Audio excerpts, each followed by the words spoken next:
Welcome to my little recap of how I finally managed to rework my wall-mounted PC from this steaming heap of trash into that handsome good boy. The core components are all 10 years by now, except for the graphics card, which I upgraded in 2015 for Witcher 3. Before jumping right to the process of building the new board, I wanted to show you the horrible abomination my old setup has become. This one was made on a whim in just a day or two to create a quick mockup to learn about pitfalls of mounting your entire setup to the wall. Unfortunately, it was used way longer than was anticipated. It wasn't even parallel to the wall because it was mounted just with 2 screws on the top, and there was absolutely no cable management done to the backside. As you can see, it was just some particle board that has been pestered with hand tools.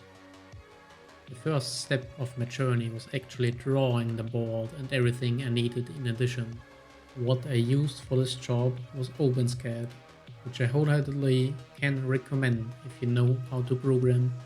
In the past, I have used other drawing software as well, but this one is free, fast and super convenient to write your models using code that can be changed later, and those changes cascade through your whole project. This is the drawing of the board itself, which shows other components on top in a semi-transparent way. After finishing it, I decided that this time the board will be made out of 3mm steel, and I conveniently found a local company that does laser cuts. That means that it will be really precise work and tough as well.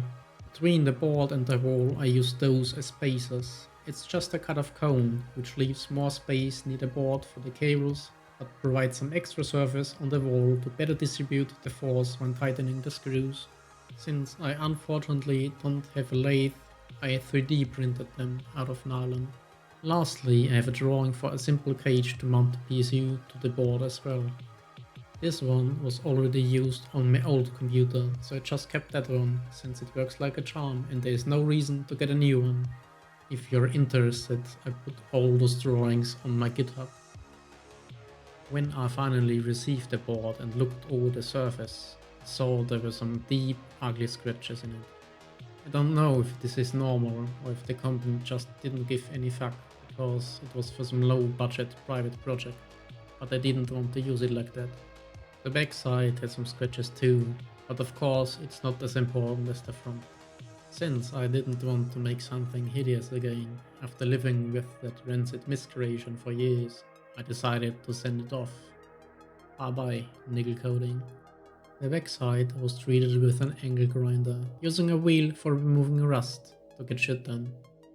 For the front I used a 600 grit paper to get a very smooth finish. While thinking about how to drill the holes in the wall for mounting the blade, I had an amazing idea. Instead of pushing that heavy thing against the wall to draw the markings and dropping it on my toes in the process, I traced it on a big sheet of paper. You wouldn't believe it, but the CIA called me right after and told me they want me on their team of super smart people. In the end, I chose to center everything relative to my desk instead of the wall, so the final placement was a little bit more to the left, just like the old one was done. Now it was time to coat that beauty in some nice chin blue varnish using a spray can. And let me tell you, I absolutely love this color once it's dry. The front side has been painted twice, which led to a nearly perfect surface. Once that was done, another spray was added on top. Silver marble effect, because I can. And also because it conceals minor imperfections. After the plate itself being done so far, it was time to get the components dust free. I also decided it was time to repaste my CPU. And the graphics card as well, just for good measure. What you are seeing now is the residue of the old paste of the GPU. And the CPU, and its heatsink. Yeah, I think I probably used a little bit too much. What a beauty, my trusty FX 8150, released a decade ago. PC enthusiasts around the globe sing anthems about its superb greatness. Well, not really, but it has still won a safe spot in my heart after all these years of doing my deranged biddings. I tried Lucas Metal as a thermal interface for the first time. These pictures show it after applying just a very thin layer. I did a second one after I felt it was probably too little. I was kinda scared of overdoing it and creating a short circuit. It's not too hard to work with, but you certainly have to be patient and take your time. That stuff has to be massaged in with the Q-tip real good.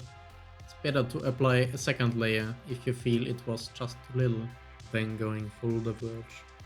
Since the GPU has a lot of very small components right next to the die, I coated the strip just outside of it with some non-conductive varnish. This way it shouldn't short circuit, even if a small droplet of liquid metal would spill. No joke, I used a simple nail polish for that job, but keep in mind that it has to be heat resistant to a certain degree. If you tape off everything like me, make sure you press it on tightly, since some of the varnish will get under the tape because of the capillary effect. Afterwards, I had to modify the card a bit, so I was able to mount it to the board. I used the same kind of spacers I fastened my motherboard with, which I mounted to the unused holes of the PCB. It wasn't perfect because there were no holes at the end of the card where the display ports are, but I kinda cheated a bit to get away with it.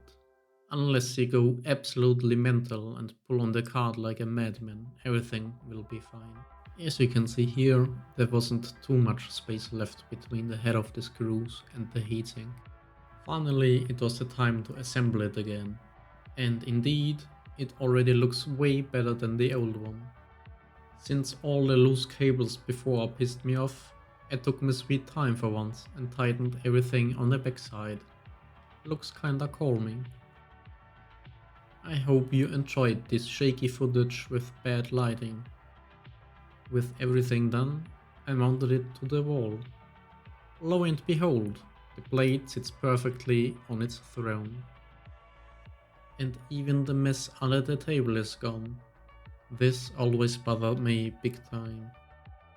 And now I'm basking in its radiant glory.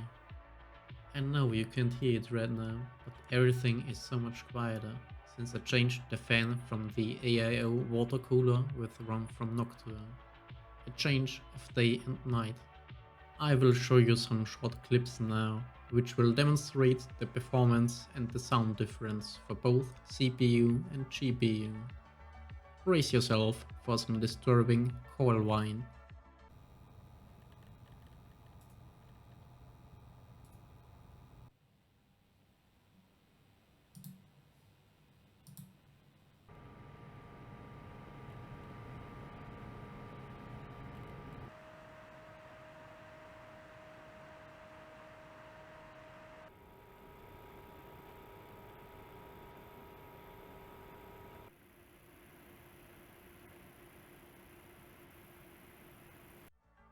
So, all in all, this led to a performance increase of around 14% for my CPU and a decrease of 1% for my GPU, which I would say is just in the margin of error. And before you tar and feather me, I already changed the PCIe slot from the black to the blue one. It was a slight oversight when putting it together again. Funny enough, I also learned that even though my graphics card supports PCIe 3, my motherboard only supports up to version 2. I did some research online, and it seems the card still doesn't get bottlenecked because of that. I learned a lot during this whole ordeal, and the only thing I'll change now is going for 2mm of steel instead of 3. It was a lot of fun planning and building everything, as well as making this video. I hope you enjoyed it too, and maybe some of you even got inspired for a new build. Bye bye and see you around.